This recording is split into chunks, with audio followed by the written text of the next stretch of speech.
Russell. He's on the Harley Davidson again, and he has a lot of making up to do for last year's disaster where he never even took the green flag. The Harley Davidson team looks a lot like they did in 1999, returning is five-time Daytona 200 winner Scott Russell, as well as Canadian Pascal Picot, who signed a new multi-year deal to race the VR1000. Don't believe that I'm going to sit on my ass and, just collect my money. Because, first of all, there's always some clause in the contract, performance clauses, so you can't just sit out there and just collect your money, and it's not my type, and it's not what I want to do. If I'm there, I think I'm just going to quit. I'm just there because I love the sport, and I love my job, and it's a good challenge, and we'll get there. Behind the scenes, Ford Motor Corporation has come on board to inject millions of dollars to help along the fledgling race program for the next 5 years, and the riders know where they want to see the money go. It would definitely make my life a lot easier if I could have more horsepower, because some racetrack, we're definitely behind those guys. Some racetrack last year, we were like 11 miles an hour slower. So how can you compensate? You just can't battle with those guys. Sometimes you can be in the fight, but you can't win the battle. You just can't. I don't think I'll bring that much to this party, really. I've done a lot of good things on a lot of other bikes, but, when it comes down to designing and developing a motorcycle, that's not my job. I'm a rider. I can tell you what it's doing and what it isn't doing, and these guys, it's up to them to go to the drawing board and come up with something that's going to work. So, of course, I think my input last year pointed them, like I said, in a direction that they felt like they might have been going the wrong way, and now they think they're heading in the right way. So I think me coming here may have helped one little thing. And at the end of this 2 years, if I've done one thing good for the team, I guess I've done something. So I try to be happy with that. Before last year's Daytona 200, Scott Russell was involved in a barroom brawl at a local watering hole and did not compete in the race. There's just nothing left for me to do down there except winning again, and to go down there and lose or not make a good showing is the last thing that I want to do. So what happened last year was a terrible thing, but it was almost better than me being out there finishing 10th or something. Can Mr. Daytona come here as the underdog on the Harley and do the unthinkable by winning an unprecedented 6th 200? Even Russell has his doubts.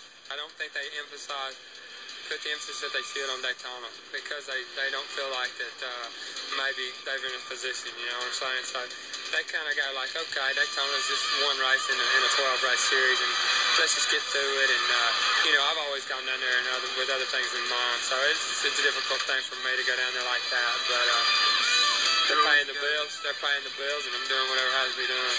Winning the Daytona 200 is definitely a long shot for the Harley squad, but with the influx of cash, the riders hope that better results are just around the corner.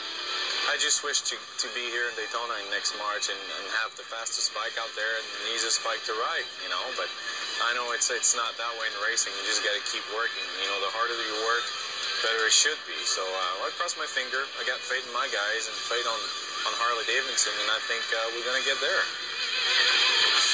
Well, quite possibly the hardest working team in the offseason were the boys at Harley Davidson as they look to improve the VR1000 for the year 2000. And you guys think you've come up with it, haven't you, Steve Scheibe? Testing, you found something. Yes, Dave, we did. With the addition of Scott Russell last year and his expertise that he brings with it, in addition to Pascal Picot's comments, we've come up with some areas that we see need improvement.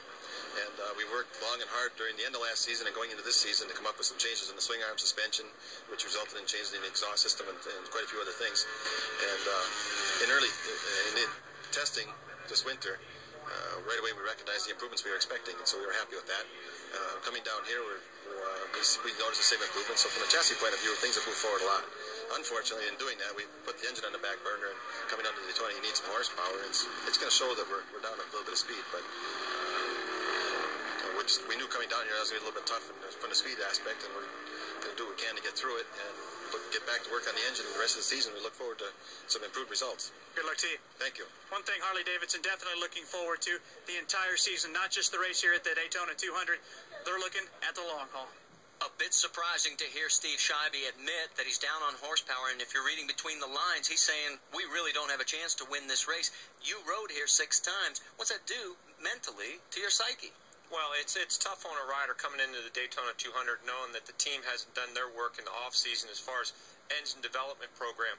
Harley's a very, well-funded team, Marty, and I'm surprised to hear that come out of Steve Scheibe. Well, the one thing that is certain, Scott Russell will not be spending the night prior to the race in any of the local establishments getting his brains rearranged to the point where he can't even put a helmet on. That was an embarrassment last year. He's just hoping that the bike doesn't embarrass him this year on the track.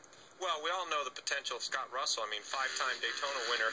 The guy can win the race if he has the motorcycle. So it's just, we'll have to see. Hopefully Scott wants to finish, and then maybe later in the year, as Steve Scheibe said, the engine development program will come along, and maybe Scott will have a chance of winning the championship. Well, stay with us. When we come back, we'll take a look at the men in blue, Yamaha. We'll preview their 2000 campaign right after this.